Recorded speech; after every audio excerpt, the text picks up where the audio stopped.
So I've just picked up a new set of exhaust studs for this. The exhaust studs that I've got are from an R35, and I've got all new nuts as well.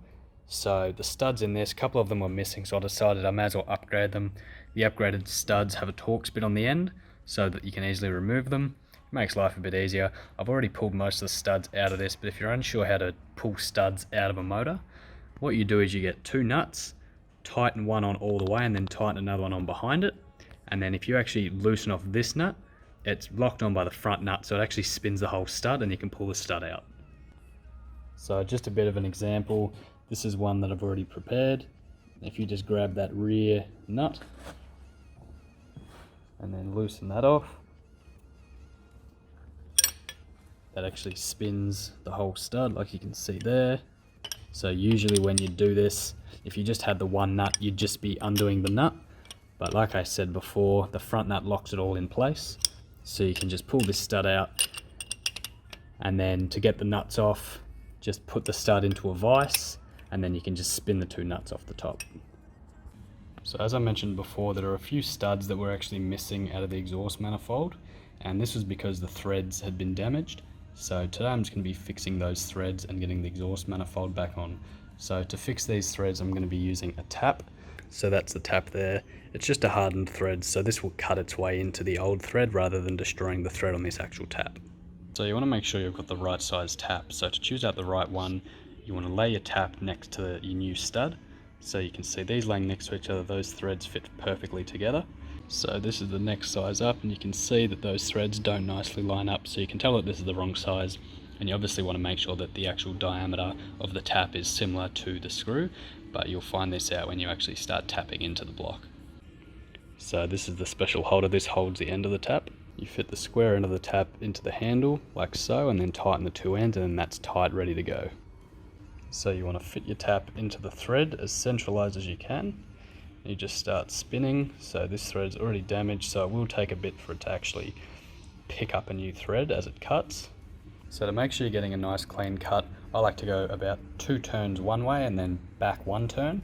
And this is just to make sure you're getting a nice clean cut through the thread and you're not going to be catching anything. As soon as you start noticing a lot of resistance after you've already cut through the main section of the thread, it just means that you've got some little shards of metal, like all these ones down here, that have just got caught in the thread. So get some compressed air about halfway through, blow it all out, and every time you cut through a thread, it will give you some metal shards. So keep getting all the shards out with compressed air.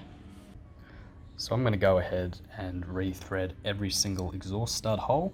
Some of these holes were already fine, but I just want to make sure they're all perfect, just for the fact that I've got a new set of exhaust studs. I want to make sure they all perfectly go in and I don't have any issues down the line. So when I'm putting in these studs, after all has been re-threaded, I want to make sure that they seamlessly go in, and as soon as I get any resistance, I know that there's an issue with the thread. So I want to make sure I don't run into that problem and just get it right the first time. So I run the tap through all the threads and they've all cleaned up nicely. So now our studs can go in with no dramas. I've also gone ahead with a razor blade and just scraped the surface where the exhaust manifold gasket contacts the block, just so we've got a nice clean seal and we put it all back together. So like I was saying in the last video, we are going to paint these valve covers. I've just given them a bit of a clean. There's a fair bit of corrosion on this, so I got off as much as I could. Just ran it through the wash tub, and then I also used some parts cleaner and just a wire brush to get as much off as I could. So got it as good as I can. I'm just going to start painting it. The colour I've decided to go with is purple to match the colour of the engine base. So I'll get started on those, clean up the other one and get those painted. So I'm just going to do a bit of a before and after just so you can see what they do look like. This is the second one, which hasn't been cleaned yet, obviously, so quite nasty. So just going to use some parts cleaning fluid, clean that out with the wire brush, and then it should come up half alright. So this is after a bit of a clean. Obviously it's still a bit wet, got to let it dry off. Quite heavy corrosion on it, so there's still a bit of stuff there, but we'll paint over that. But for the most part it actually came up quite good. So you compare these side by side, before and after a wash, and it makes quite a big difference, and it just makes it a lot easier for the paint to stick to it. Cleaned up as much as I can on the underside as well, so it's looking pretty good, and I'll paint those now. So the covers are all pretty well cleaned up. Before we paint them, I'm just going to use some wax and grease remover from Supercheap just to finish them up in the preparation stage and make sure all obviously the wax and grease is off and they are completely clean so the paint will stick. So I'll give those a spray down and a wipe, and then they should be all prepared and ready to paint. So as I've mentioned in the past, we're going to be pulling the front subframe out of this car and swapping it with the other car. So front and rear subframe is going to be swapping both of those over. So this car's got no diff, no shafts, all of that's going to be swapped over from the black one. So this one's got all the better suspension, so it's got the upgraded brakes, it's got a turbo cross member, and all of the turbo gear that you'd usually find in a 34 GTT. We're going to be swapping all of that onto our good 34, so we'll have the better brake setup, and we will need the turbo cross member as our engine has the turbo engine mounts. The steering rack is different as well, so we'll be swapping that over, taking it all as one piece just to make things easier. So process on these ones, the upper control arms are the same, so we're just going to be disconnecting that top bolt, which like we've already done on this one, taking the wheels off, going to disconnect a few brake lines, wheel speed sensors will be coming off as well, and we'll just be straight swapping all of that over. So rather than disconnecting the shock from the top, we've just undone the bottom eyelet just to make things easier, because we will be using these struts, so it just makes it easier for us. Going to drop off the subframe, there's a few more bolts from underneath. When you're disconnecting a steering column from the rack, you want to make sure that you mark the spline. These have actually got located splines, so you want to mark exactly where you're pulling it off from so it goes back into the same place, just so your alignment stays straight. Holding all these thoughts beneath my skin, can you believe in us? Only us, only love, only love. Time is a constant reminder of fate. It's fixed in this moment. Please stop. Wake me up. So we've got the GT subframe out, and we've pulled off one of the braces at the front which was holding on the sway bar. So the stud was all stuffed, so we've completely pulled this arm out, and we're going to swap it with one from the GTV model, which is has all the turbo brakes. So we're going to straight swap that piece over. We've started pulling all the parts off on this side. So we've pulled off the front caster arm. So we've got both of these caster arms over here. And we're just going to pull the front arm off, and that'll bring the stud across with us so we can do the sway bar, swap all that over. One of the end links on the car that's been crashed, see that arm's all bent, so we've got a few link pins that we're going to swap over. We're pulling the sway bar out. This is the steering rack end that I replaced last time around, so we're pulling that whole front section off and swapping that over. So we'll get this one out and get that on the stand.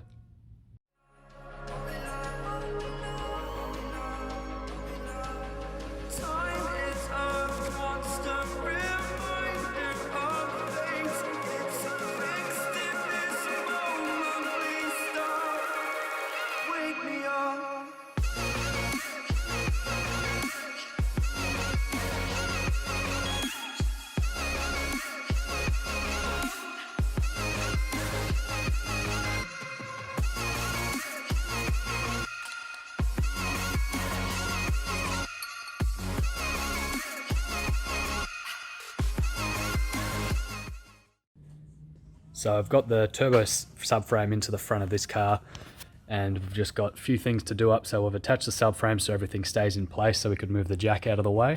We've got to do up our D-bushes on the sway bar and replace the end link that I mentioned earlier, which is all bent up.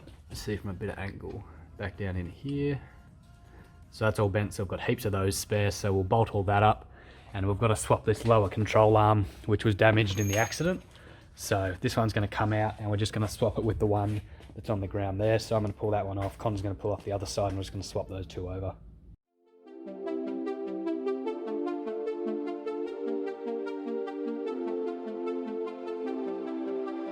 If I say goodbye, then make me alive, make me alive. So these are the two lower control arms side by side, and you can see where it's just hit in through the side there and just bent it like a banana, and then it's actually elongated the holes as well where that caster arm was held in. So that arm is proper stuffed. So swapping those two over now, and then once that's in, we should be able to get the upper control arm back in. On fire.